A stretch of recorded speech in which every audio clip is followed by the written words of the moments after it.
आज Doubtnut app download करें। Doubtnut पर अपने सभी गणित, रसायन विज्ञान, भौतिक विज्ञान और जीव विज्ञान के डाउट्स का करो सफाया। बस प्रश्न की फोटो खींचो, एक ही प्रश्न को क्रॉप करो और तुरंत वीडियो सोल्यूशन पाओ।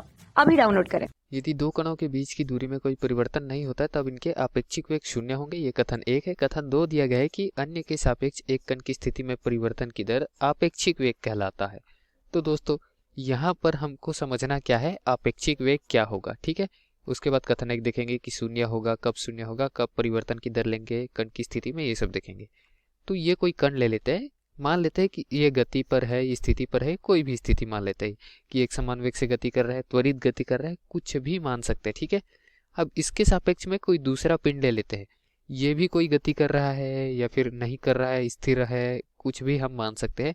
तो पहले के सापेक्ष में दूसरा जो पिंड है वो पास आ रहा है, दूर जा रहा है, एक समान चाल से पास दूर हो रहा है, या फिर त्वरित गति से पास या दूर हो रहा है, या फिर स्थिर है, इसका वेग शून्य है इसके सापेक्ष में। तब हम देखेंगे कि इसके अपेक्षिक इसका वेग क्या है। अगर दूर जा रहा है तो इसके सापेक्षिक इसका वेग, ये जो दूर जा रहा है वो हो जाएगा। पास आ रहा है तो इसका वेग इस तरीके से हम देख सकते हैं ऋण चिन्ह में, ठीक है।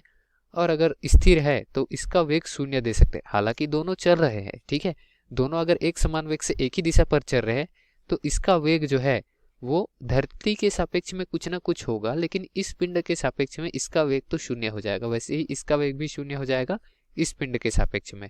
तो आपेक्षिक वेग क्या होता है, एक दूसरे के सापेक्ष एक दूसरे का वेग हम लेते हैं, उसको कहते हैं आपेक्षिक वेग, ठीक है। हमने अभी क्या कथन दिया, अभी ये कहा कि अन्य के सापेक्ष में एक कण की स्थिति में परिवर्तन की दर आपेक्षिक वेग कहलाता है। मतलब इसके सापेक्ष में इसकी स्थिति में जो भी परिवर्तन होगा वो आपेक्षिक वेग कहलाएगा इसका, ठीक है। या फिर इसके सापेक्ष में इसकी स्थिति में जो भी परिवर्तन होगा वो आपेक्षिक वेग कहलाएगा इसका, इसके अपेक्षिक, ठीक है। तो इस तरीके से देख सकते हैं कि हमने कथन 2 बता दिया, क्या, कथन 1 को साबित करते हुए, ठीक। और कथन 1 में क्या कहा है कि यदि दो कणों के बीच की दूरी में कोई परिवर्तन नहीं होता, मतलब इनके बीच की दूरी जो है डेल डी मान लिए वो उतना ही रहे, ठीक है, परिवर्तन ना हो, तब इनके सापेक्षिक वेग जो है आपेक्षिक वेग वह शून्य होंगे, ठीक है। यही तो हमने बताया अभी कथन 2 का उपयोग करके। कथन 1 का हमने व्याख्या कर दिया, मतलब स्पष्टीकरण क्या है, कथन 1 के लिए कथन 2 का स्पष्टीकरण सही है। कथन 1 तो सही है ये हमने बता दिया, कथन 2 सही है ये भी बता दिया, और स्पष्टीकरण कथन 2 के माध्यम से हमने कथन 1 की कर दी, ठीक है। तो हमारा सही विकल्प क्या हो जाएगा कि कथन 1 सही है, हाँ सही है। कथन 2 सही है, बिल्कुल सही है। कथन 1 के लिए कथन 2 का स्पष्टीकरण, हाँ वो भी सही है।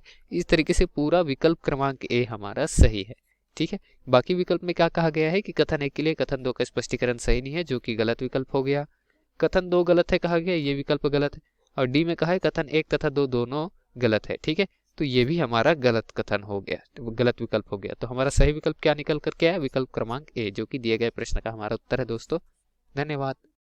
कक्षा 6 से 12वीं से लेकर नीट, IIT, JEE वो एडवांस के लेवल तक 1 करोड़ से ज्यादा छात्रों का भरोसा।